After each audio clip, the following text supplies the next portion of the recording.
Hujambo na karibu. Msanii wa Bongo Flava Diamond Platnumz amezua gumzo mitandaoni baada ya kuripotiwa kumpa mke wake Zuchu kiasi cha dola za Marekani ambazo ni 30,000 wakati wa sherehe ya baby shower.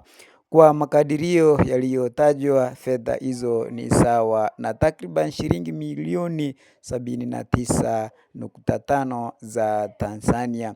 Tukio hilo limevutia maoni mbalimbali kutoka kwa mashabiki, huku wengi wakijadili zawadi hiyo pamoja na sherehe ya wawili hawa. Kumbuka ya kwamba kuna tokeo lingine ambalo lilitokea ambapo tuliona msanii maarufu ambaye ni Voice, na yeye pia alipiga magoti chini na kubusu miguu ya Zuchu kama ishara ya kumwonyesha heshima. Ila sasa awali kulikuwa na kimya sana kwa sababu hakukuwa na mtu ambaye alikuwa anazungumzia kuhusiana na ujauzito wa Zuchu, ikawa kimya. Wengi wakayasema, ikasemekana ya kwamba ni udaku. Ndio sasa tukasubiria tuone Zuchu mwenyewe akiweka wazi, lakini kwa sasa wameweka wazi kwamba Zuchu ni mjamzito na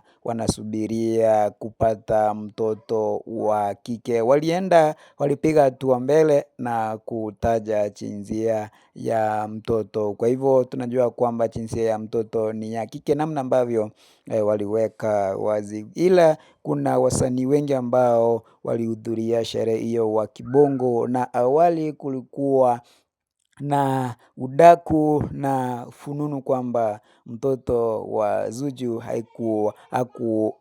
hawakuwa wanafahamu baba halisi. Ila kwa sasa kuna madai ya kwamba mtoto ni wa Rayvanny, wengine wakasema mtoto ni wa Mario, miongoni mwa mambo mengine. Unajua namna ambavyo watu wanafununu na udaku. Ila kwa sasa tumeona kwamba Diamond Platinum ameweka wazi kwamba mtoto ni wake, ndio maana akaamua kumpatia bonge la zawadi ambalo ni milioni 79.5 za Tanzania, kutokana na dola za Marekani ambazo ni 30,000. Kwa hivyo imekuwa ni kazi nzuri sana, wasanii walikuwepo wengi wameonyesha heshima, akiwa Voice ameonyesha heshima yake kwa kupiga magoti na kubusu miguu ya Zuchu kama ishara ya kuonyesha upendo na heshima, kitu ambacho kimekuwa ni bora tena zaidi. Langu jina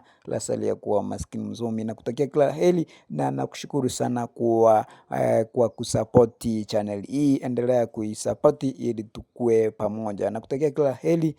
Kesho nzuri utegemea leo.